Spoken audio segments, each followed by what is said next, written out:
So let us start with chapter number 2, that is mechanical properties of fluids.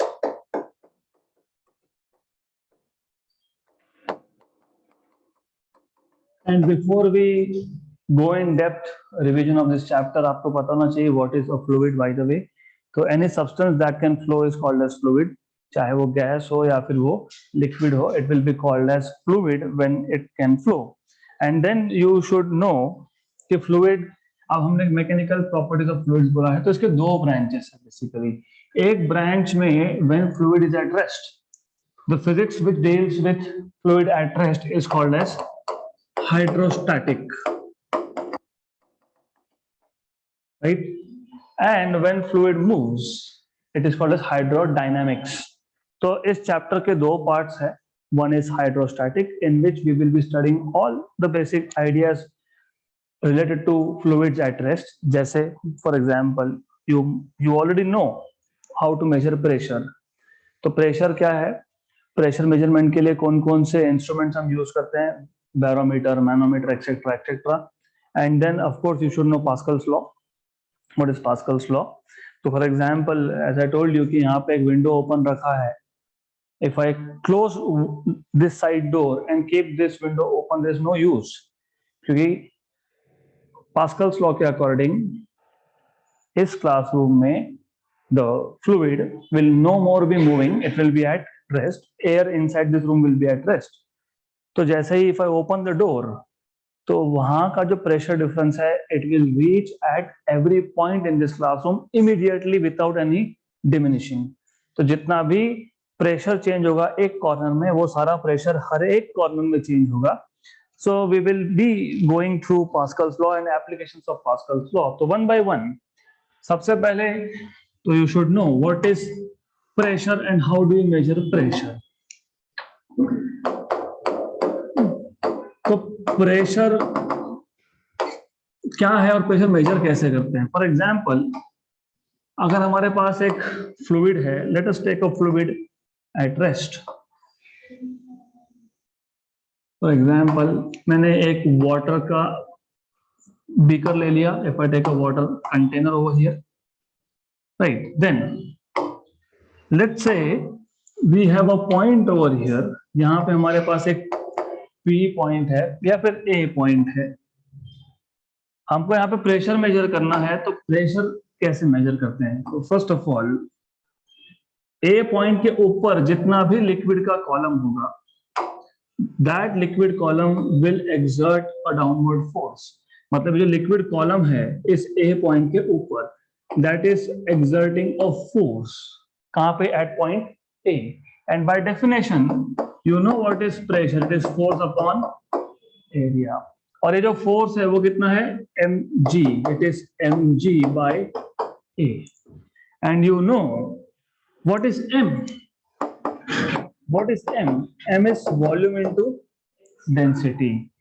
अब volume किसका? तो ये जो हमने इमेजिनरी सिलेंडर लिया है उसका वॉल्यूम इस इमेजिनरी सिलेंडर का एरिया है A, और height if I take h, then volume is area into h.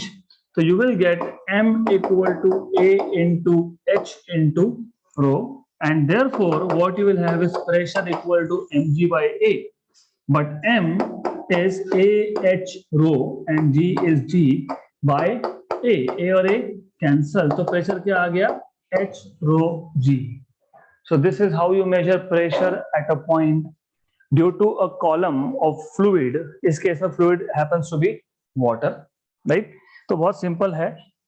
कोई भी पॉइंट पे आप लोगे, you can take any point. तो हमने एक A पॉइंट ले लिया इस लिक्विड के अंदर. इस A पॉइंट के ऊपर h हाइट का एक वाटर कॉलम है, और इस इमेजिनरी कॉलम में, बिकॉज इज इमेजिनरी, इस इमेजिनरी कॉलम में जितना भी मास होगा वाटर का, that will exert a downward force. कहाँ पे? A पॉइंट पे. So by definition pressure is force upon area, but force is mg by A आ गया, right? But mass is volume into density. Volume is cylinder का volume कैसे लेते हो? Area into height. तो A इनटू h और रो, क्योंकि rho था, mass is volume into density, volume is A into h, A h रो.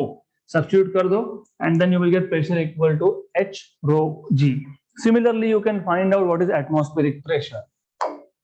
अब ये एटमॉस्फेरिक प्रेशर मतलब क्या बेसिकली?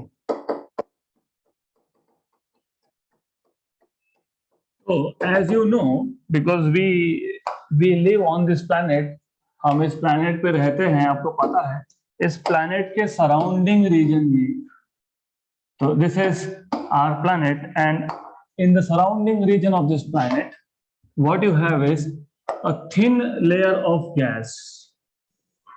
तो यहाँ पे आपके पास एटमॉस्फेयर है और ये जो एटमॉस्फेयर है, this atmosphere basically exerts pressure at a point on the surface.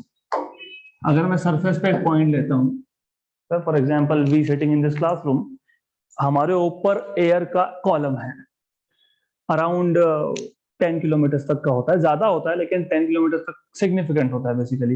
इसलिए आपको पता होगा when you go at higher altitudes normally you feel digi.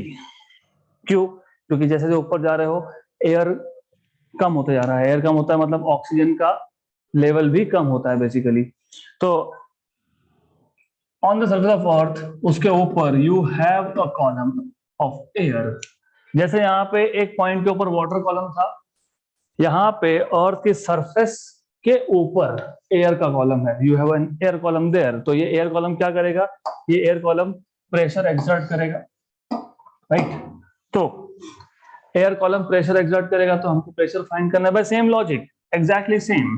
Pressure is force upon area.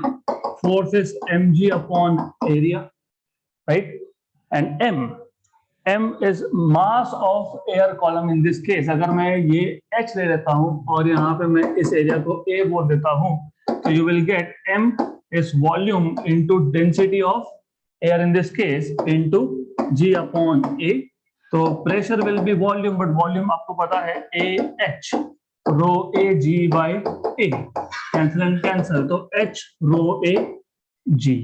तो you can find out pressure at a point on the surface of earth by the same logic. This is how you can find out atmospheric pressure. अब in reality ये just a formula है. You do not measure atmospheric pressure like this. हम instrument use करते हैं, हम देखेंगे कौन कौन से इंस्ट्रूमेंट यूज करते हैं. Then you have next topic which is absolute pressure and gauge pressure. तो अब ये absolute pressure क्या है और ये gauge pressure क्या है? Let us have a look. So what we have is absolute pressure and gauge pressure. Absolute pressure and gauge pressure. जब प्रेशर का फॉर्मूला डिराइव किया, वो topic and this is closely related. So what you have is, आपके पास एक container है, you have a container, right? And again in this container you take liquid. तो हमने इसमें liquid ले लिया. Let's take water again. Why water? Because normally water का हमको density पता होता है. You can take any other liquid if you want, कोई problem नहीं है. Then let us imagine a cylinder here. यहाँ पे हमने एक सिलेंडर ले लिया. Example, for example this is an imaginary cylinder. इसका जो टॉप सरफेस है यहाँ पे A पॉइंट मान लेता हूँ. इसके जो बॉटम सरफेस है यहाँ पे B पॉइंट मान लेता हूँ. मान लेते हैं डिस्टेंस x1 है, ये डिस्टेंस x2 है, और इस कॉलम का सिलेंडर का हाइट है h. गुड. मतलब आपको समझ में आ ही रहा होगा कि x2 minus x1 is h या फिर x1 minus x2 is h. Okay, depending on आपका फ्रेम ऑफ रेफरेंस कहाँ पे है. Are you measuring from here और you are measuring from bottom? तो डिपेंडिंग ऑन दैट इधर x1 minus x2 will be h और x2 minus x1 will be h, right? तो only change is कि पिछले डेरिवेशन में, मतलब प्रेशर का इक्वेशन डिराइव करते वक्त, हमने इसी इमेजिनरी सिलेंडर को ले लिया था राइट एट द सरफेस. अब हमने इस इमेजिनरी सिलेंडर को लिया है थोड़ा नीचे. अब होगा क्या, ये जो इमेजिनरी सिलेंडर है इसके ऊपर जो लिक्विड है वो ऊपर की सरफेस पे डाउनवर्ड फोर्स एक्सर्ट करेगा, that is given by F1, और जो नीचे लिक्विड है वो अपवर्ड फोर्स एक्सर्ट करेगा, that is F2। And you will wonder कि ये अपवर्ड फोर्स कहां से आया। देखो ऐसा है कि वाटर प्रेशर की जब आप बात करते हो, water will exert pressure also on the side walls. Side walls पे भी जहां जहां पे लिक्विड का सॉलिड के साथ कांटेक्ट होगा, वहां वहां पे लिक्विड उस सॉलिड पे फोर्स एक्सर्ट करेगा। सो फोर्स पर यूनिट एरिया इज प्रेशर। अब मैंने एक इमेजिनरी सिलेंडर लिया, इसका जो बेस है ये तो सॉलिड नहीं है, लेकिन basically what you can think of is, आप ऐसा सोच तो सकते ही हो ना कि ये एक लिक्विड का सिलेंडर है, इसमें सम लिक्विड इज देयर, इसके ऊपर भी लिक्विड है, इसके नीचे भी लिक्विड है। तो ऊपर जो लिक्विड है वो डाउनवर्ड फोर्स एक्सर्ट करेगा, डाउनवर्ड प्रेशर एक्सर्ट करेगा in reality, but downward pressure मतलब डाउनवर्ड फोर्स। और जो इसके नीचे लिक्विड है वो अपवर्ड प्रेशर एक्सर्ट करेगा, that is upward force, right. So this is how you need to remember this. And also ये जो यहां पे जो मैंने लिक्विड लिया था, यहां जो लिक्विड का कॉलम लिया था मैंने, this liquid column over here, इसका खुद का भी तो मास है, इसमें कितना मास है m, तो इसका भी वेट हो गया mg, और mg कहां एक्ट करता है, डाउनवर्ड एक्ट करता है। This is what you need to know. And under equilibrium you should know that upward forces and downward forces are balanced. इसका मतलब you can write F1 plus mg equal to F2, right? But अगर आपको याद होगा, मैंने अभी भी बताया pressure is force upon area, तो pressure at the top P1 is F1 by A and pressure at the bottom P2 is F2 by A। तो यहां से आपको मिल गया F1 equal to P1A and F2 equal to P2A। ये equation number 2, ये equation number 1। तो ये जो F1 है और F2 है, substitute this in equation number 1, तो what you will get is P1A plus mg equal to P2A, right. यहां तक clear? Good. Then again mass की जगह पे you can substitute volume into density, so you can put volume into density and again at the place of volume आप लिख सकते हो इसको area into height, area into height। well actually in reality मैंने directly x लिख दिया है, but you will be writing x2 minus x1। अगर यहाँ पे थोड़ी भी गड़बड़ की तो प्लस और माइनस साइन का प्रॉब्लम हो जाएगा। This is what you need to know. तो you have to be very very very careful here. तो ये जो आप लिख रहे हो h, तो always remember this h will be taken to be negative अगर डायरेक्ट सब्स्टिट्यूट कर रहे हो तो। क्यों? क्योंकि फ्रेम ऑफ रेफरेंस ऊपर है, तो आप डिस्टेंस मेजर कर रहे हो डाउनवर्ड में, मतलब ओरिजिन से नीचे। That is why you will be writing down this as minus. Always remember सबसे पहले आपका फ्रेम ऑफ रेफरेंस सेट होना चाहिए। If you are not in correct frame of reference then गए। तो number 1, if your frame of reference is at the surface, तो इस case में यहां माइनस आएगा और साथ में डायरेक्टली h लिखना नहीं है, because you will be writing down here x2 minus x1 या फिर x1 minus x2, x1 minus x2। Good. तो after you substitute all the values, मैं डायरेक्टली फॉर्मूला फाइनल लिख रहा हूं because you have to work this out. यहां पे आपको लिखना पड़ेगा, यह आ गया प्लस सॉल्व करने के बाद। मैंने वो नोट्स में स्टेप बाय स्टेप लिख के दिया है, तो you should revise because that is something you have to do. अब यहां से ए आप कॉमन निकालोगे and cancel out, so you will be cancelling it out. तो you will get P2 equal to P1 plus H rho G। तो P2 कहां था? At point B। तो this is how you can find out what is the pressure at point B। और very obvious, क्योंकि B point पे एक तो water column है, उसके ऊपर और वाटर है, तो एच रो जी आएगा प्लस ऊपर का प्रेशर कितना था P1, तो you will get P1 plus H rho G. है क्या P1 plus H rho G? Yes. Now अगर मैं इसी इमेजिनरी सिलेंडर को, इसका जो टॉप सरफेस है, इसको अगर हम लोग वाटर के सरफेस पर रख देते हैं, जस्ट लाइक दिस केस, सिर्फ सिलेंडर को क्या किया मैंने, ऊपर शिफ्ट कर दिया, तो if I shift that imaginary cylinder right at the top, अगर ऐसा आप कर देते हो तो P1 मतलब जो टॉप सरफेस का प्रेशर था, now it is directly expose to atmosphere, तो क्या मिलेगा आपको P1 equal to P0 atmospheric pressure, और यहां पे नीचे जो P2 है at the bottom, that P2 इसको नाम दे देंगे P, तो what you will get is, substitute कर दो, P2 will be P, P1 will be P0 plus H rho G। ये जो प्रेशर P आपने फाइंड किया, इसको बोलते हैं एब्सोल्यूट प्रेशर। तो इन शॉर्ट एब्सोल्यूट प्रेशर मतलब उस पॉइंट के ऊपर कितना वाटर कॉलम है उसका प्रेशर प्लस एटमॉस्फेरिक का प्रेशर, इसको बोलते हैं absolute pressure. So what is absolute pressure? Absolute pressure is the sum of pressure due to liquid column plus due to atmosphere. So this is absolute pressure. So this is called as absolute pressure. Okay.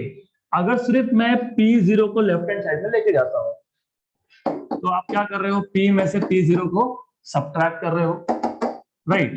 इसको बोलते हैं gauge pressure. Done. So the difference in pressure at a point and atmospheric pressure is called as gauge pressure. That is the only difference.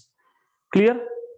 Simple concept है, extremely simple. कुछ नहीं है, आपने एक liquid column लिया, उसमें एक imaginary cylinder लिया, ये cylinder surface पे नहीं था, थोड़ा नीचे था, तो इस cylinder के टॉप सरफेस के ऊपर लिक्विड है, इसके नीचे के बॉटम सरफेस के नीचे लिक्विड है, तो टॉप सरफेस के ऊपर जो लिक्विड है वो डाउनवर्ड प्रेशर एक्सर्ट करेगा, बॉटम सरफेस के नीचे जो लिक्विड है वो अपवर्ड प्रेशर एक्सर्ट करेगा। This is what you need to know, right? Then of course there are total 3 forces. एक तो ये जो इमेजिनरी सिलेंडर में लिक्विड है उसका खुद का भी वेट है, weight is always downward mg, and ऊपर के सरफेस पे जो प्रेशर है वो जो फोर्स एक्सर्ट कर रहा है F1, वो भी क्या है, डाउनवर्ड, तो F1 plus mg is F2, right? Because this is, remember we are studying hydrostatics, मतलब fluid is at rest. Whenever fluid is at rest, forces are balanced, तो upward force and downward forces are balanced. इसके लिए आपने क्या लिखा, upward force which is F1 plus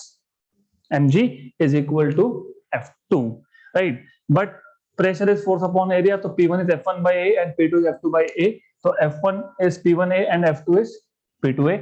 Substitute कर दो equation number 1 में, keep on simplifying and you will get P2 equal to P1 plus H rho G. This is general formula.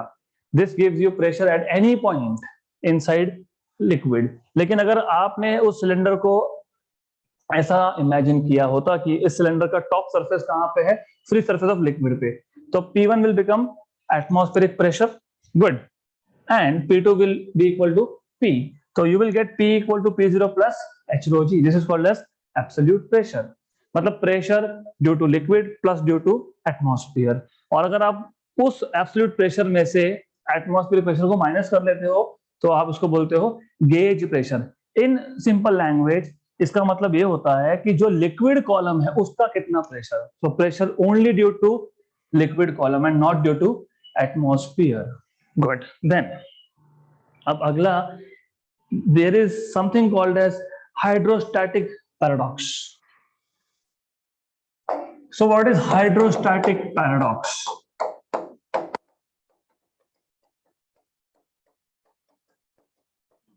बहुत simple सा केस है। Imagine, is it related for this year? Yes. Okay. So fine. We are not going to discuss this. Is it there or not? Anyways, it will take 5 minutes. So बहुत simple सा concept है। Let us quickly go through hydrostatic paradox. बहुत simple है। what you have is you have 3 different containers of the same base area but different shape. तो आपके पास 3 अलग अलग container है, एक ये है, देन दूसरा जो है उसका base area is the same, so you have the same base area, right? और तीसरा जो है, तीसरे का भी base area is the same, so you have 3 different containers, right? And if we fill same liquid, तीनों में वाटर वाटर भर दिया up to same level, that is really important, okay? ये बहुत important चीज है, up to same level.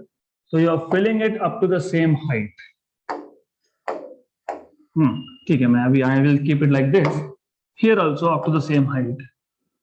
तो idea is very very simple.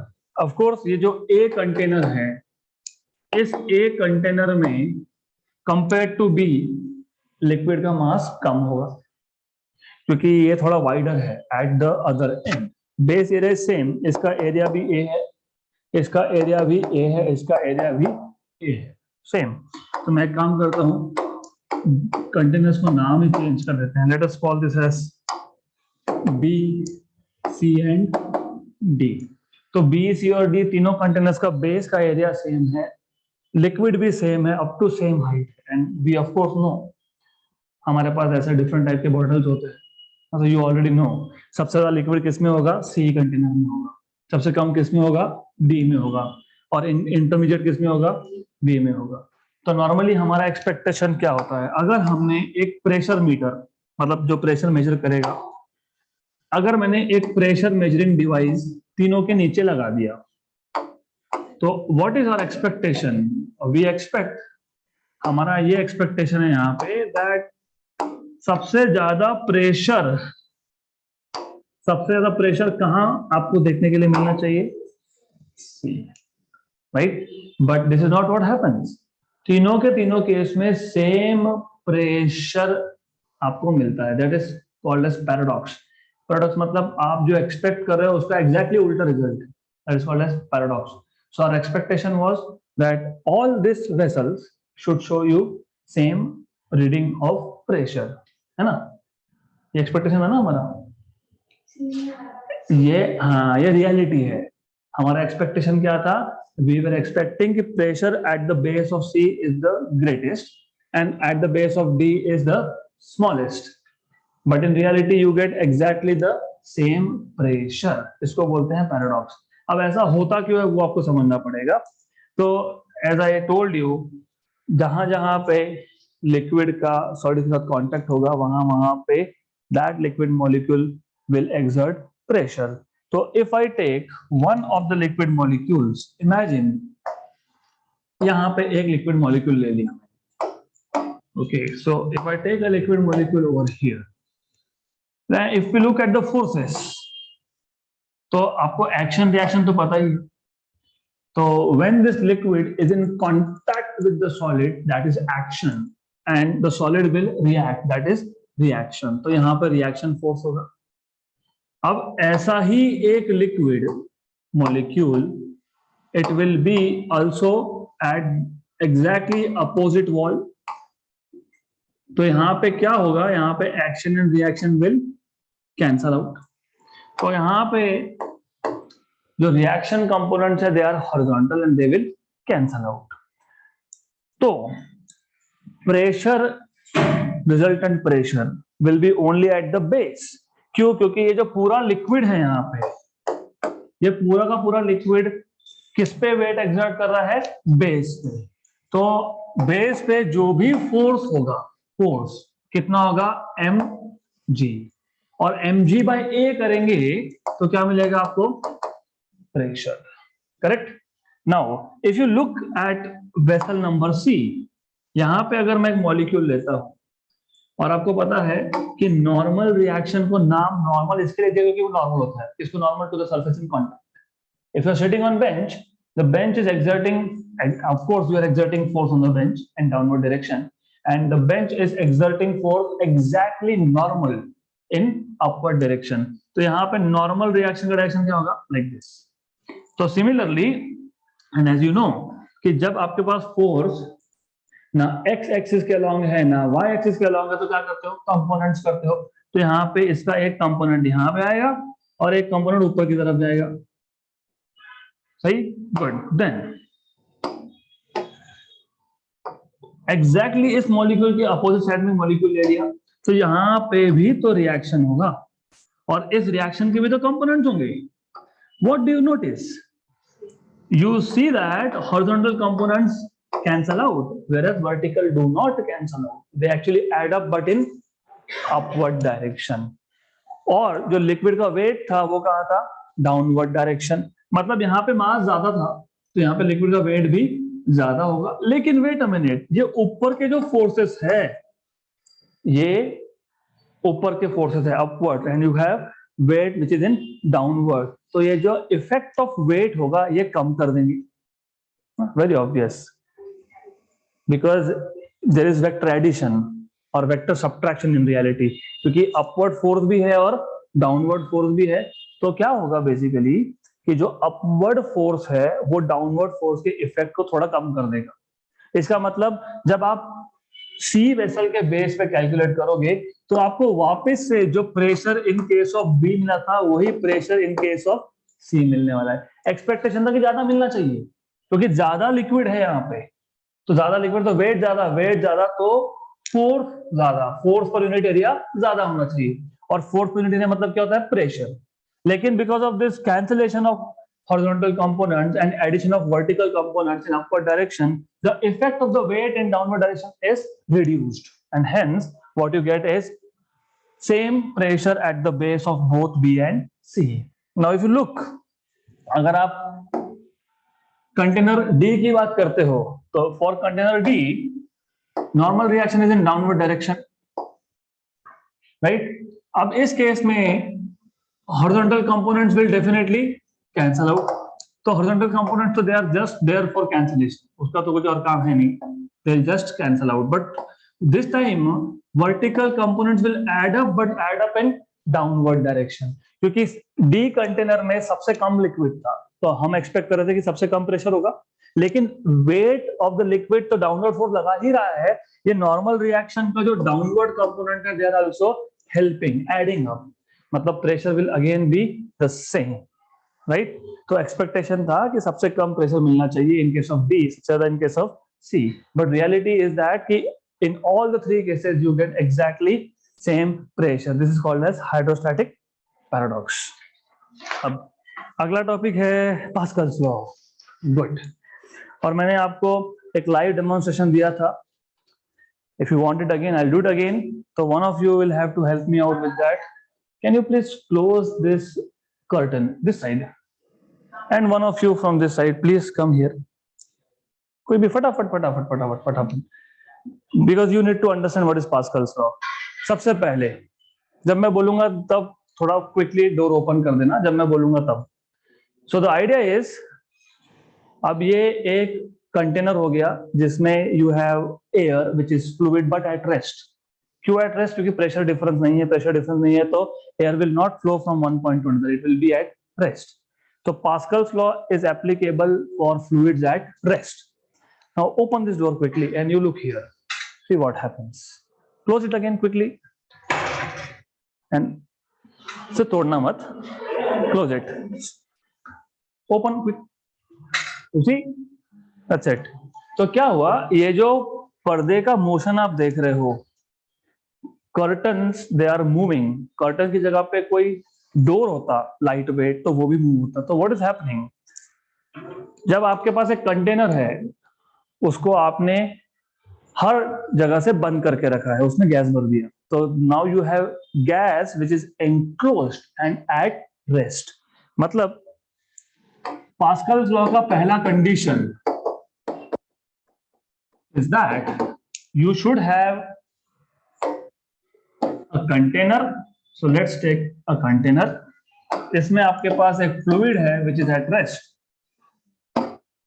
so you have a fluid which is at rest, okay। तो अब होता क्या है, when you have a fluid at rest, in this case because the fluid is at rest, और आपको basics पता होना चाहिए, फ्लूइड रेस्ट में सिर्फ तब हो सकता है जब pressure at all the point is same. So in this case, pressure at all the points is same, right? So doesn't matter if you're measuring pressure anywhere. So let us put some pressure meters. हम यहाँ पे एक काम करेंगे, we will put few pressure meters over here. यहाँ पे एक लगा दिया, यहाँ पे लगा देंगे. Let us put one over here, one over here, so on so forth. तो let me put some meters. तो हमारे पास यहाँ पे we have some instrument which will measure pressure for us. So what you will notice is कि pressure at all these meters A, B, C and D is the same. Now let me connect a pump here. तो यहाँ पे हमने एक pump connect कर दिया, and ये जो पंप है, with the help of this pump you can change the pressure.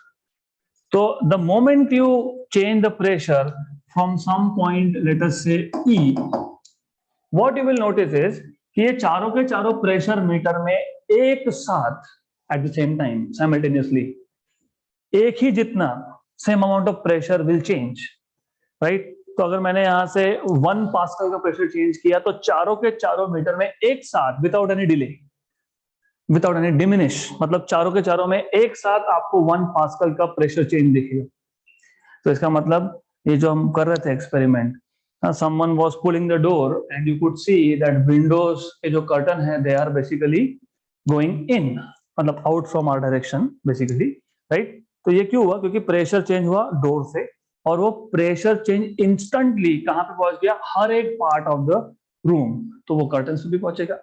And that is why you will see these curtains moving, right? तो इसको डिफाइन करना, स्टेट करना बहुत इजी है. It states that the change in pressure at any point of enclosed fluid at rest is transferred immediately, right? मतलब instantly and undiminished at every point of this fluid. एक point से आपने pressure change किया, वो हर एक point पे same time पे same amount से चेंज हो गया. That is Pascal's law, right? तो इसको तो आपको लिखते आना चाहिए, वेरी सिंपल थिंग. इसके applications are really interesting. So Pascal's law सिर्फ इतना ही बताता है आपको कि फ्लूइड एट रेस्ट है ना, तो प्रेशर हर जगह पे सेम होगा. That's it. एक जगह पे प्रेशर चेंज किया तो सब जगह पे प्रेशर चेंज हो गया. That is what they are trying to tell you. Now if you look at the applications, so applications of Pascal's law, number 1, if I remember, is hydraulic lift. Hydraulic lift, very interesting, and we use it in day-to-day life. कभी गए होंगे car wash के लिए, नहीं गए होंगे तो देखा तो होगा, because you are under 18, so you're not allowed to drive car. लेकिन देखा होगा कार वॉश के लिए क्या होता है कि कार वॉश करने के लिए तो पहले, या फिर कार को, ट्रक को रिपेयर करना है, तो what they do is they lift this heavy vehicle, और वो कुछ लाइट वेट तो होता नहीं है, फ्यू टन्स, राइट? मतलब फ्यू थाउजेंड किलोग्राम्स. तो उसको ऊपर उठाने के लिए what they do is they have this kind of a lift system. Okay, and यहाँ पे 2 आर्म है, उसमें से एक वाइडर आर्म है, एक नैरोर आर्म है. एक इंटेंशनली वाइड रखा जाता है, एक इंटेंशनली नैरो रखा जाता है. एंड देन यहाँ पे आपके पास पिस्टन है, basically you have pistons over here. अब जिस हेवी ऑब्जेक्ट को आपको रेस करना है, ऊपर उठाना है, उसको आप रखते हो वाइडर piston पे. For example, you will keep a vehicle over here. Imagine you have a vehicle which is kept over here, right? And then इस पूरे के पूरे चेम्बर में आपने देखा होगा कि मैंने क्या किया. What I have done here is इन दोनों के दोनों पिस्टन्स को नीचे से सेम टैंक से कनेक्ट किया है. So there is this same tank. और यहाँ पे you have liquid.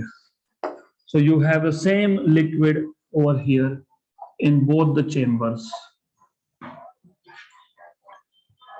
And this fluid is at rest. So you have a fluid at rest. So imagine you have a fluid at rest here. अब imagine कर लेना कि यहाँ पे fluid है, दिख नहीं रहा लेकिन है, right? Then because as I told you कि यहाँ पे heavy vehicle है, तो heavy vehicle को lift करने के लिए you need very large force. तो very large force produce कैसे करोगे? तो क्या करते हैं? हम very small force use करते हैं. तो very small force you apply on the smaller piston. तो what we do is हम smaller piston पे जिसका एरिया है A1, इस पे हम एक स्मॉलर फोर्स F1 अप्लाई कर देते हैं. फोर्स अप्लाई करना मतलब प्रेशर एक्सर्ट करना इन short, because force upon area is pressure. तो यहाँ पे एक P1 प्रेशर आपने डाउनवर्ड डायरेक्शन में एक्सर्ट कर दिया. And according to Pascal's law, the moment you change pressure at any point, it goes undiminished at all the points instantaneously without any delay. तो यहाँ पे ये डाउनवर्ड प्रेशर यहाँ पे आके बन जाएगा अपवर्ड प्रेशर P2, बट इस जो पिस्टन का एरिया है दैट इज A2. तो जो फोर्स यहाँ लग रहा है that is F2. And as I told you, because of Pascal's law P1 equal to P2, जितना प्रेशर यहाँ पे है उतना ही सेकेंड पिस्टन पे होगा, because the fluid was at rest, right? So P1 equal to P2, but what is P1? F1 by A1. What is P2? F2 by A2, right? So what you have is F1 by F2 equal to A1 by A2, but as I told you, A1 is very, very less than A2, correct? है ना? So A1 is less than A2. So if A1 is less than A2, what you will get is A1 by A2 is less than 1. इसका मतलब F1 by F2, क्योंकि A1 by A2 is what? F1 by F2 is less than 1. मतलब F1 is less than F2, मतलब F2 is greater than F1. तो एक small force F1 लगाया था जो एक लार्ज फोर्स में कन्वर्ट हो गया when it reaches the other end. तो you apply a small force on a small area. So you are applying a small pressure, right? This pressure will go undiminished at the other end, और वही small force will now become big force, क्योंकि because of the area of the platform, correct? So this is interesting. हम थोड़ा सा energy spend करके छोटा सा force लगा सकते हैं और वही small force will become very large, right? This is how heavy vehicles are lifted. दूसरा एप्लीकेशन है इसका hydraulic press. Is the same thing. Hydraulic press और ये मोर और लेस सेम है, सिर्फ डिफरेंस क्या बता देता हूं. हाइड्रोलिक प्रेस, तो आप बेसिकली ऑफ कोर्स आप आपके घर में भी प्रेस करते हो, लेकिन कपड़े प्रेस करते हो उसके लिए हमको ये पास्कल लॉ की जरूरत नहीं है. लेकिन इन दिस केस जो हमको प्रेस करना है, यू नो, प्रेस मतलब is not ironing. Basically press मतलब प्रेस मतलब basically converting something into thin sheet by pressing it, right? तो आप what you do here is, क्या होगा, same concept. End of course you people know what is soybean, पता है ना? Soybean, not soybean chilli, ठीक है, वही यूज होता है. But soybean oil we eat. And soybean oil कैसे एक्सट्रैक्ट करोगे फ्रॉम सोयाबीन? तो what is to be done, जो भी चीज आपको प्रेस करनी होगी, ऑयल एक्सट्रैक्शन होगा, या फिर आपको किसी मेटल के थिन शीट बनाने होंगे, very thin sheet of metal, तो मेटल को हम हाथ से तो प्रेस नहीं कर सकते ना, हैमरिंग भी नहीं कर सकते. हैमरिंग एक जगह पे होगा. हमको अगर इमेजिन, मुझे अगर 4 स्क्वायर मीटर का थिन यूनिफॉर्म शीट चाहिए, तो मैं हैमर कर करके तो बना नहीं सकता, यूनिफॉर्मिटी नहीं मिलने वाली आपको. तो क्या करेंगे, what we do is in that case we put material here. जिसको प्रेस करना है, कॉटन को भी डालते हैं, क्योंकि कॉटन को भी आपको बहुत बार you have to press it, right? तो अगेन द सेम थिंग, आप ये जो एक एंड है जिसका area of cross section smaller है, वहां पे एक स्मॉलर फोर्स एक्सर्ट करोगे, मतलब वही सेम सेम स्टोरी रिपीट होगा in terms of equation is the same. तो you will have P1 equal to P2. Small force will basically become large force when it reaches the other end. और ये जो piston है ये ऊपर shift होगा with a very large force. Very large force मतलब it will press the material that is kept inside. तो this is another use. तो ऑयल एक्सट्रैक्शन के लिए यूज होता है, मेटल के शीट बनाने के लिए यूज होता है, फाइबर के शीट बनाने के लिए यूज होता है, एंड ऑफ कोर्स कॉटन को भी sometimes you need to press it. तो this is where it is used. Then next is, अगला एग्जांपल है हाइड्रोलिक ब्रेक्स. तो जो आपके पास हेवी व्हीकल्स होते हैं, बेसिकली कार हो गया या फिर ट्रक्स हो गए, तो इन that case you use hydraulic breaks. उसका भी सिस्टम बहुत इंटरेस्टिंग एंड सिंपल है. तो what you have is, first of all, if you go for mechanical engineering you should know this, automobile के लिए भी. तो जब आप ब्रेक्स अप्लाई करोगे, फोर व्हीलर के 4 व्हील्स होते हैं और आपको पता होना चाहिए कि there is something called as disc, right? जो रोटेटिंग व्हील होता है ना, I don't know if you have heard this side, I am expecting. Bike से आपके पास बहुत बार आप जाते हो, आप बोलते हो ब्रेक नहीं लग रहा है, फिर वो बोलता है कि नहीं अरे वो ब्रेक ड्रम गया है ना. ब्रेक का जो अंदर रबर होता है इट इज गॉन. गॉन मतलब वो उसका काम नहीं कर रहा है ढंग से, बिकॉज वो फ्रिक्शन की वजह से एक्चुअली इट इज गॉन ना. फ्रिक्शन हो के वो खत्म हो गया. अब उसमें व्हील का जो चेम्बर होता है और आपके पास जो रबर के पैडल्स होते हैं उसमें गैप है. अब normally what happens is you have rotating wheels, गाड़ी को रोकना है, रोटेटिंग व्हील्स के अंदर आपको एक रबर का disc kind of structure insert करना पड़ता है which will basically create friction and stop the vehicle, stop the rotating wheels, right? तो one thing you should know कि जब हम कार की बात कर रहे हैं तो चारों के चारों व्हील्स एक साथ रुकने चाहिए, है ना. नहीं तो फिर एक पे ब्रेक अप्लाई कर दिया, दूसरे पे अप्लाई नहीं हुआ, गए गए गए. तो हमको पता नहीं है, maybe we will not be able to see each other any more, ऐसा हुआ तो all this 4 wheels should stop at the same time. इनको बोलते हैं slave cylinders. This are slaves. Master is driver. Master is driver क्योंकि driver is the one who will order कि तुमको चलना है कि तुमको रुकना है. You have a master cylinder over here. मैं जो डायग्राम ड्रॉ कर रहा हूं ये सिंप्लीफाइड वर्जन है, डिटेल वर्जन मैंने आपको ऑलरेडी नोट्स में दिया है. तो you should no you have a master over here. Master मतलब बेसिकली ड्राइवर के एंड पे जो ब्रेक पैडल होता है, देखा होगा आपने कार में 3 पैडल्स होते हैं, राइट? अगर वो फुल्ली ऑटोमेटिक नहीं है तो, fully automatic है तो you will not find clutch, but you will find accelerator and brake, right? So I'm talking about any of these, doesn't matter. brake तो सब में होना चाहिए ideally. So master मतलब ड्राइवर का जो ब्रेक पेडल है that is master pedal, right? Then it is connected to all the 4 wheels via the same pipe. तो यहाँ पे ऐसा नहीं है कि ट्यूब्स अलग अलग है, they are all the same. तो मैं ऐसे कनेक्ट कर देता हूँ, मैं सिर्फ शो करने के लिए बता रहा हूँ आपको. They are connected to the same fluid. तो हमारे पास ऐसा एक स्ट्रक्चर है जिसमें चारों में सेम फ्लूइड है. मतलब जैसे यहाँ पे सेम टैंक में 2 चेम्बर थे, यहाँ पे 4 चेम्बर है. In short that's it, right?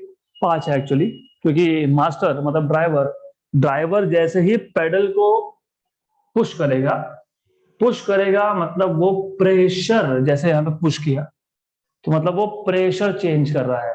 और वो प्रेशर कहाँ जाएगा? अनडिमिनिश्ड. यहाँ पे कहाँ जा रहा था? सेकेंड सिलेंडर के पास. यहाँ पे कितने सिलेंडर है? 4, राइट? तो that same pressure will go, changing pressure will go at all this 4 tyres undiminished. और यहाँ पे जो पिस्टन होगा it will move out immediately. तो यहाँ का जो पिस्टन है it will also move out. यहाँ का पिस्टन जो है इट विल मूव आउट. यहाँ का piston will also move out. Right. तो जो रोटेटिंग व्हील है उसके अंदर एक डिस्क जैसा चेंबर होता है, वहां पे ये रबर के जो ब्रेक्स होते हैं, मतलब basically it will go inside and because of friction all this four will stop at the same time, right.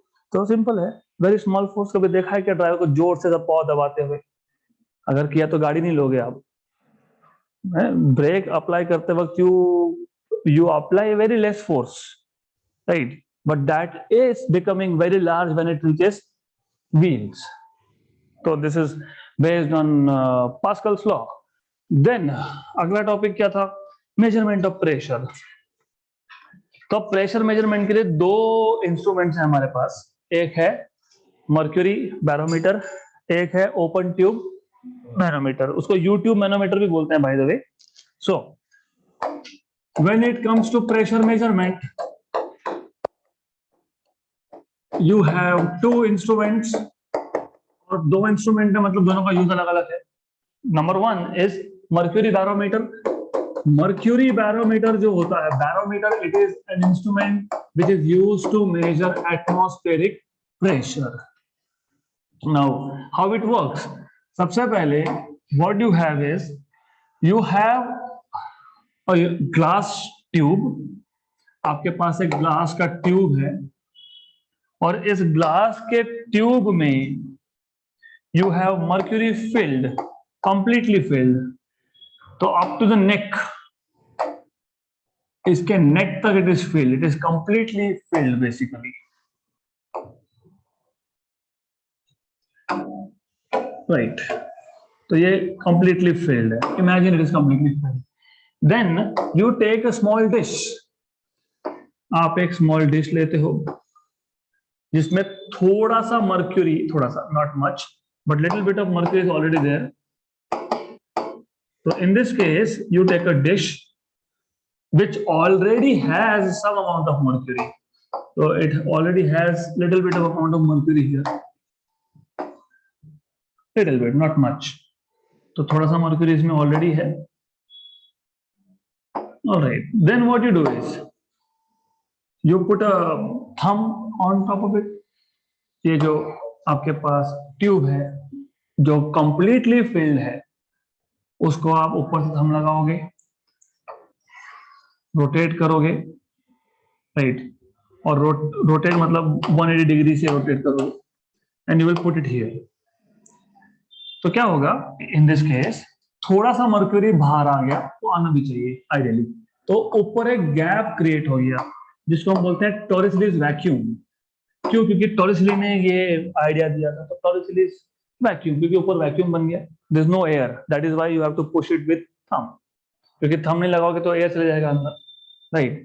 और थोड़ा सा मर्क्यूरी बाहर आ गया, इसके लिए यहाँ पे एक एम्प्टी स्पेस बन गया जिसको आप बोलते हो टॉरिसलीज vacuum.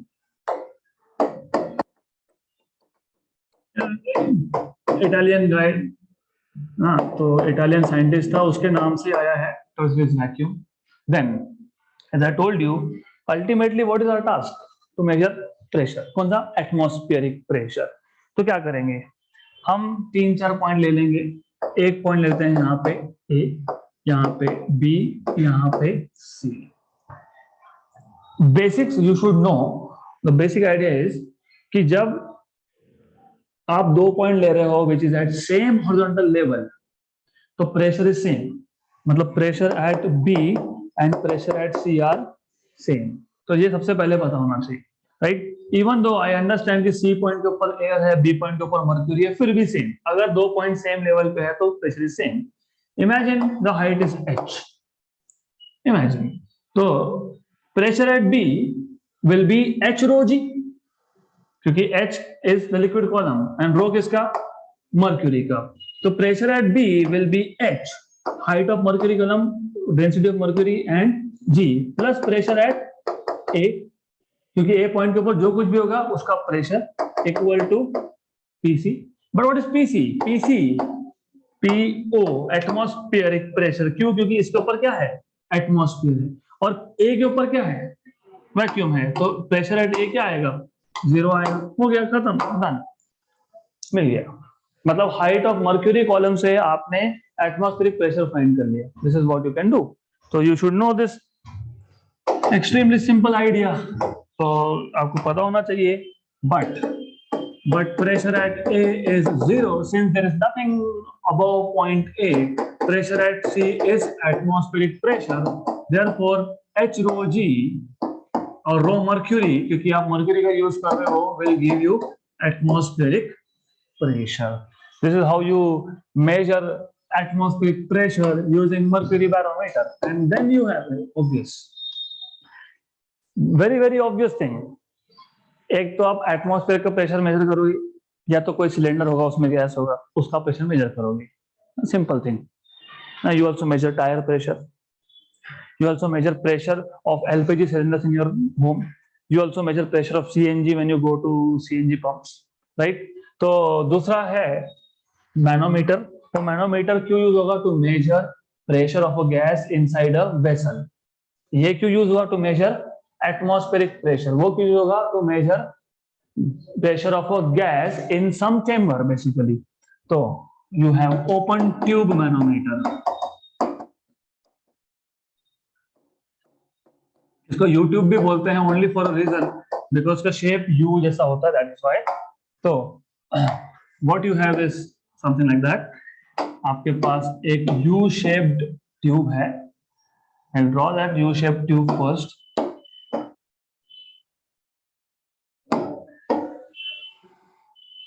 Good. Now let us connect it. Then इसमें definitely you have mercury or some liquid. I will use mercury. You can use something else also. Alcohol भी होता है भाई. So you can use different liquids here. Right, यहाँ तक. Then जिस vessel का, जिस सिलेंडर का आपको प्रेशर मेजर करना है, you will connect it over here.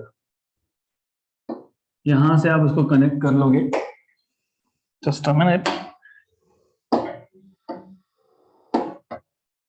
Minute, नहीं हो रहा है तो करना पड़ेगा. Good, very good, fine. Then this goes here, and यहाँ पे आपके पास एक चेंबर है जिसमें गैस है. इमेजिन सम चेंबर डी, इसमें गैस है. इसका आपको प्रेशर मेजर करना था. Bye same logic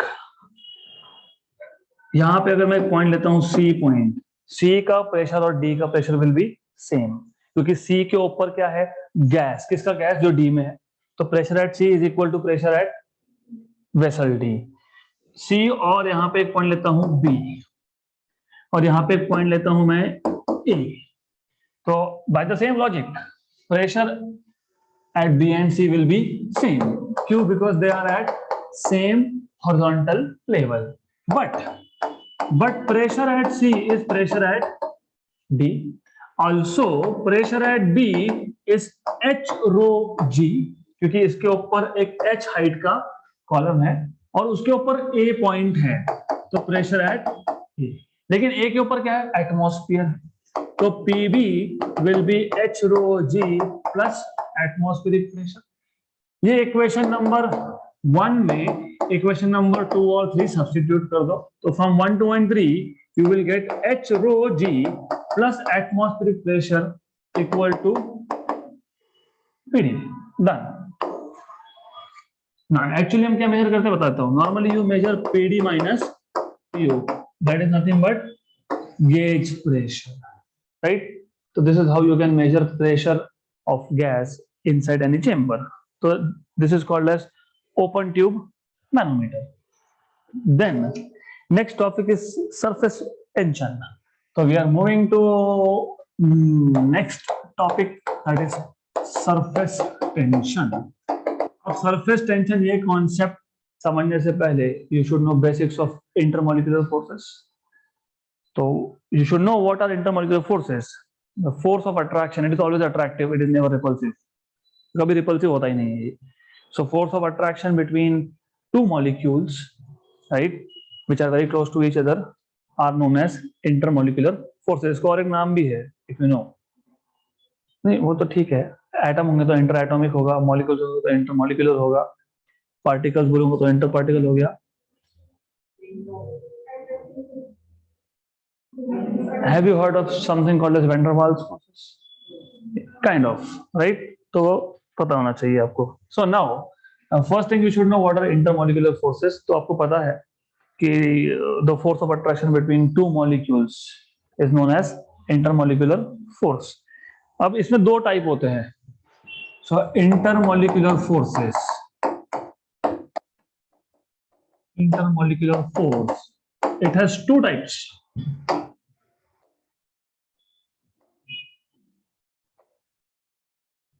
Cohesive and adhesive।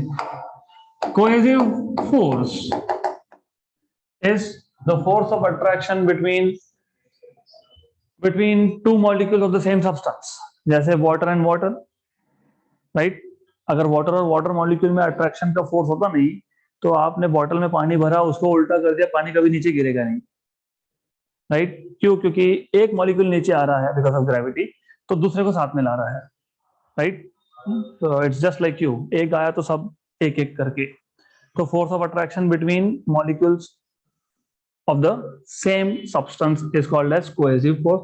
Adhesive, आपको पता है, आप बहुत बार स्टोर में जाते हो, ऑफ कोर्स स्टेशनरी स्टोर में, आप बोलते हो मुझे गम दो, उसको कभी देखोगे तो लिखा होता है एडहेसिव। Why adhesive? क्योंकि वो दो डिफरेंट सब्सटेंस को ना, it sticks two different types of substance। So the force of attraction between two molecules of different substances is called as adhesive force। Force of attraction between molecules of the same substance is called as cohesive force। तो सबसे पहले आपको ये पता होना चाहिए, तब जाके आपको सरफेस टेंशन का समझ में आएगा। Then you should know what is range of molecular force। इसको range of attraction भी बोलते हैं, range of molecular force या फिर range of attraction भी बोलते हैं इसको। See, the thing is, if you have a molecule, हमारे पास एक मॉलिक्यूल है, कोई भी मॉलिक्यूल हो, it can attract other molecule only up to certain distance। आपके पास अगर एक मॉलिक्यूल है, वो मॉलिक्यूल किसी और मॉलिक्यूल को एक सर्टेन डिस्टेंस तक ही अट्रैक्ट कर सकता है, which is around 1 nanometer, 10⁻⁹ meter। मतलब these are short range forces। Long range, short range, this is short range force, क्योंकि मॉलिक्यूल मॉलिक्यूल में डिस्टेंस कम ही होगा ना, that is why these are short range forces. So you should know that any molecule can attract any other molecule only up to a small, very small distance, certain distance, and that distance is called as range of attraction या फिर range of molecular attraction, right?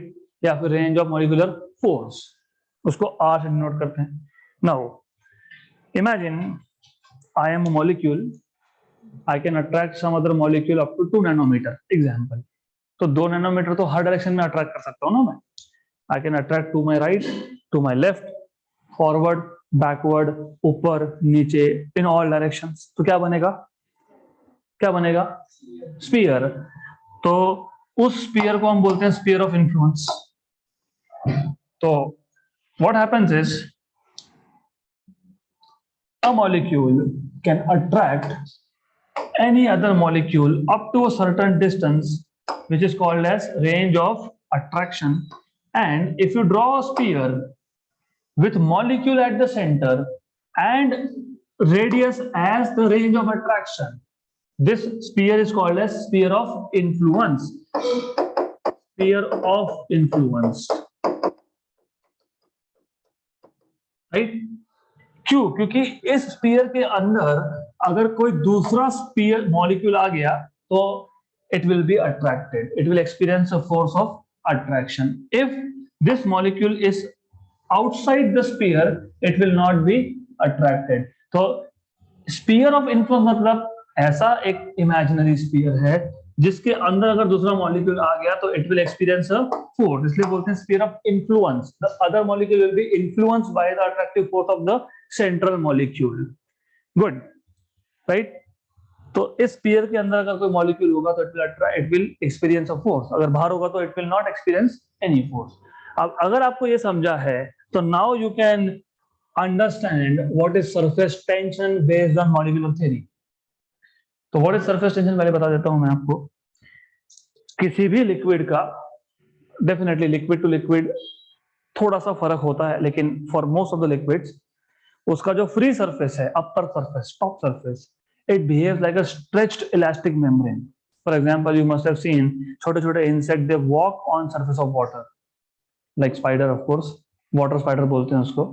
Not all types of spider, some which are called as water spider, right. तो इसका मतलब जो free surface of liquid है it is behaving something different compare to inside layers. तो वो जो surface है, top surface, उसको हम बोलते हैं सरफेस फिल्म। तो surface film is a layer on the top on the free surface of liquid जिसका thickness is equal to range of attraction. तो मैं ड्रॉ करके बता देता हूं, you will understand what I am saying. So what happens is this: you have a container. This container is filled with some liquid. I can take any liquid. I can take water also. तो हमारे पास एक container है which is filled with some liquid. Okay, that is water.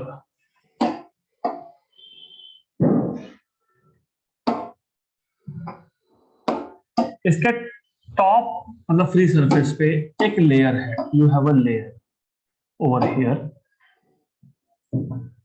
और इस layer का thickness is equal to range of molecular force. तो you have this thickness equal to R. This layer behaves like a stretched elastic membrane and it has some specific properties, and that's why water spider can walk on this, etc etc, right?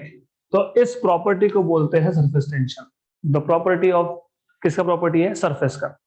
The property of surface of a free liquid, of a liquid, basically free surface of a liquid which behaves as stretched elastic membrane is called as surface tension।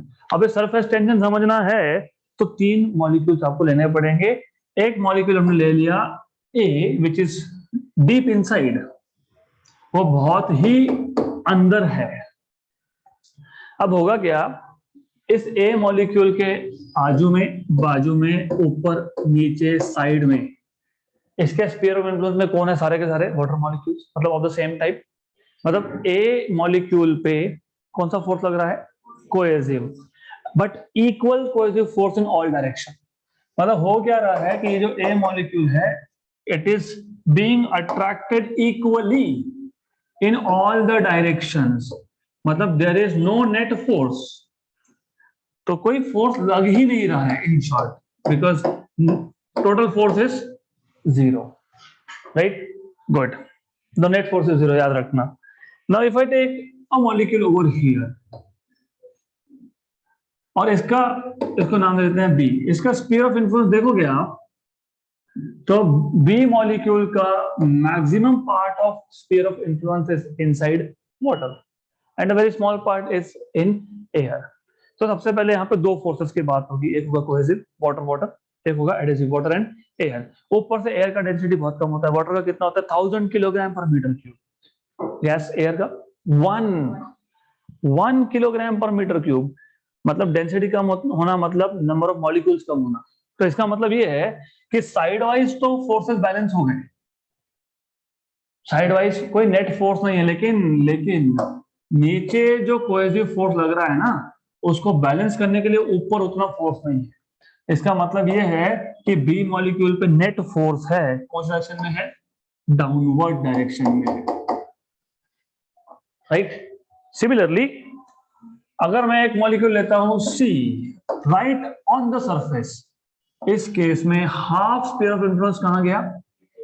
Air में, और half कहां गया? Water में, right? तो इसके case में भी net force है डाउनवर्ड्स, राइट? इसका मतलब जो भी molecules of the liquid are in the surface layer, surface के लेयर में है, they are continuously experiencing a net downward pull, downward force, correct? तो इसका मतलब सिंपल है, ज्यादा ज्यादा मॉलिक्यूल्स वहां पे टिक नहीं सकते, हाँ, they will be pulled down. इसका मतलब क्या होगा, इसका मतलब ये होगा कि compare to depth you have less number of molecules here, तो यहाँ पे मॉलिक्यूल्स मिसिंग होंगी basically, that is the idea, right. तो कम मॉलिक्यूल है, अब कम मॉलिक्यूल है लेकिन लेयर तो मेंटेन रखना है ना, कम मॉलिक्यूल है तो लेयर को मेंटेन रखना है, राइट। कभी वो कबड्डी देखा है आपने, नहीं, सामने वाले से प्लेयर आया तो हम 3-4 लोग हाथ पकड़ लेते हैं उसको घेरने के लिए, यहाँ पे भी वही हो रहा है, क्योंकि यहाँ पे कम मॉलिक्यूल्स हैं लेयर में, कम है, तो उनको एक दूसरे का ही सहारा है, तो they basically attract each other, तो क्या होगा, स्ट्रेचिंग होगा, राइट, हर एक डायरेक्शन से खींचे जा रहा है वो, that is why the top layer looks like stretched, right, and this is called as surface tension. Clear यहाँ तक? Now I will introduce next concept today itself, which is called as surface energy. Very obvious. As I told you, कि जो surface layer के molecules है, they are being continuously pulled down. तो definitely ऐसा रहा तो एक भी molecule layer में टिकने वाला नहीं है. All are coming down. फिर तो layer कभी बनेगा ही नहीं, सबके सब नीचे ही आ जाएंगे. तो उनको रिप्लेस करने के लिए नीचे से ऊपर भी कुछ मॉलिक्यूल्स जाते हैं, आपने आप तो जान ही सकते हैं, क्योंकि ग्रेविटी के अगेंस्ट जा रहे हैं वो, तो work has to be done, work is energy which can neither be created nor be destroyed. कहां गया एनर्जी, स्टोर्ड, कहां पे स्टोर हुआ, नहीं, कहां पे स्टोर हुआ, कहां पे स्टोर हुआ, सरफेस के लेयर में, यहां पे स्टोर हुआ, तो that energy because it is stored at the surface is called as surface energy, and that is potential energy only, it comes from work done, but it is stored in the surface layer and hence it is called as surface energy. Clear यहाँ तक?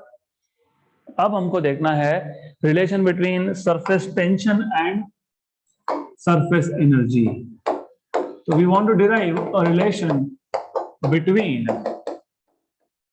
surface tension and surface energy. इसके लिए हम एक बहुत simple सा experiment perform करते हैं जो आपने बचपन में भी खेला है, basically you have done this already. जतरा में गए थे of course, everyone goes, right, यहाँ पास में लगता है हमारे यहाँ, तो इट्स वेरी नियर, अभी नहीं गए होंगे तो अभी जाना।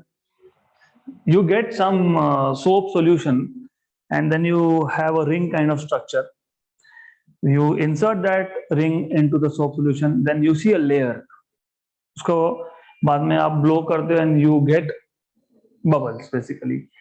तो इट्स समथिंग लाइक दैट, हमारे पास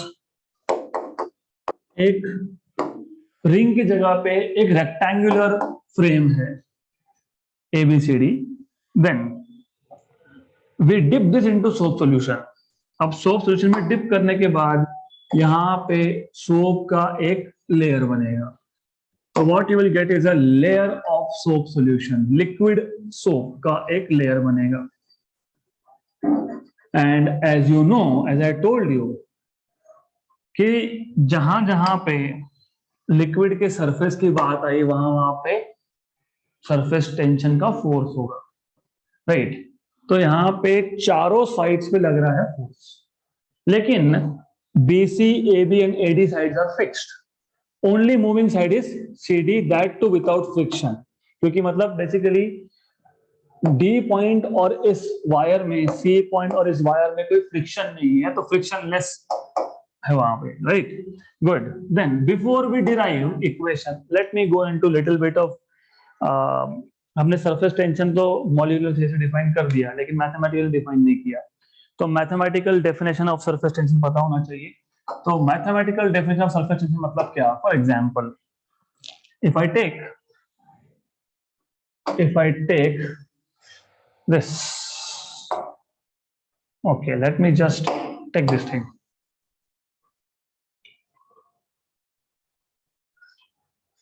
yeah, here, imagine this is glass of water, imagine. जब आप इसको टॉप से देखोगे, इसके टॉप से देखोगे, राइट, मतलब आप उसके सरफेस पे देख रहे हो, उसके सरफेस पे अगर आपने एक इमेजिनरी लाइन ले लिया, तो what I am saying is you are looking at this from the top. आप ऊपर से देख रहे हो, ऊपर से देख रहे हो, and then you have an imaginary line over here. Good. Surface of liquid पे एक इमेजिनरी लाइन ले ली। अब वो इमेजिनरी लाइन पे हर एक पॉइंट पे मॉलिक्यूल्स होंगे उस लिक्विड के। तो what you will have is liquid molecules all around, यहाँ पे भी है, यहाँ पे भी है, और यहाँ पे भी। और आपको ऑलरेडी पता है, मैं इसका नामकरण कर देता हूं पहले। इसको बोलता हूं मैं ए बी, इसके लेंथ को मैं मान लेता हूं एल। और अभी अभी मैंने आपको बताया कि जो लिक्विड के सरफेस के मॉलिक्यूल्स है, दे आर लाइक स्ट्रेच्ड। क्यों? क्योंकि उनको साइड के मॉलिक्यूल्स दे आर अट्रैक्टिंग, मतलब there is force which is sideways. जितने मॉलिक्यूल्स होंगे ना, सबके सब पे साइडवेज फोर्स लगने वाला है। इमेजिन कि total force sideways is F. इस लाइन पे जितने भी मॉलिक्यूल्स है, all this molecules are experiencing tangential force. Sideways मतलब टेंजेंशियल।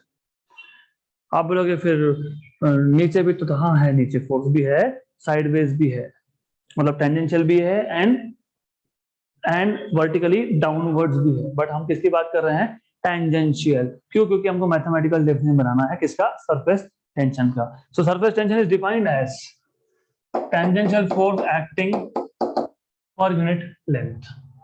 तो सरफेस टेंशन का डेफिनेशन क्या हो गया? Force upon length, right. तो डायमेंशंस क्या हो जाएंगे? डायमेंशंस, फोर्स का डायमेंशन क्या है? m1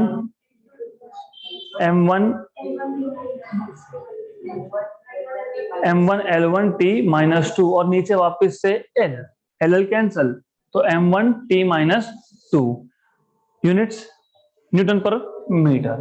तो this is surface tension, mathematical definition of surface tension. तो अब कमिंग बैक हियर, हमारे पास एक रेक्टेंगुलर फिल्म है जिसमें सिर्फ एक साइड मूविंग है, दैट टू फ्रिक्शनलेस। उस पे जैसे ही आपने सोप सॉल्यूशन में डाला, तो if you insert soap this into soap solution, you get a film of liquid. When there is liquid, there is surface tension. When there is surface tension, there is force due to surface tension. So there is this force due to surface tension. और force due to surface tension का एक property होता है always pulling. तो क्या करेगा ये? इसको अंदर की तरफ पुल करेगा। क्यों? क्योंकि surface tension की वजह से area is minimized. You should always wonder कि वो जो अपने बबल को ब्लो किया था वो स्फेरिकल ही क्यों है, स्क्वायर क्यों नहीं बना, क्यूब क्यों नहीं बना? मतलब क्यों? क्योंकि स्फीयर का सरफेस एरिया सबसे कम होता है। तो surface tension basically minimizes the surface area. That is why our planet is also sphere, sun is also sphere, right? Why don't we have a cubical sun? It's because of surface tension. Surface tension is the reason that liquid drops also have spherical shape. Surface tension is the reason when you blow this soap bubble, you get a spherical hollow sphere of force, right?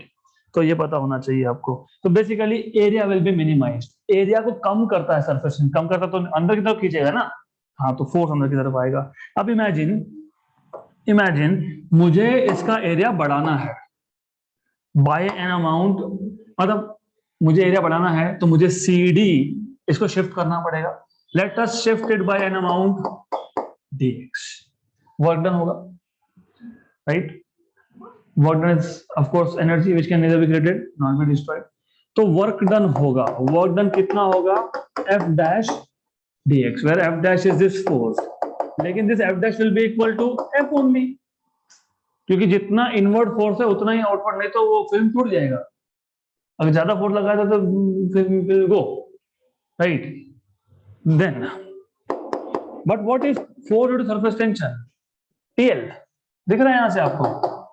Force due to surface tension is tension into length. तो tension into two length, by two length, नहीं, हाँ, yes, two surface. Very good. दो तरीके हैं सोचने की कि दो फ्री सरफेस है, एक क्योंकि आप ऊपर से देख रहे हो ना, आप जब वो ब्लो करने के लिए लेते हो रिंग शेप, तो दो फ्री सरफेस होते हैं, वैसा सोच सकते हो, या ये सोच सकते हो कि length of this side CD is L, तो लिक्विड एक ऊपर कांटेक्ट में है, एक नीचे कांटेक्ट में, वैसे भी सोच सकते हो। तो you this two is flexible, you can put it here, okay, two free surfaces, two times tension, और you can put it here, you can say कि CD के साथ लिक्विड दो जगह पे कांटेक्ट में है, एक ऊपर एक नीचे, that is fine, you can do this, it's okay, I will better keep it here. क्यों? क्योंकि L into dx is increase in area. पहले एरिया A था, L into dx, this is dx, it is increase in area, मतलब that is dA।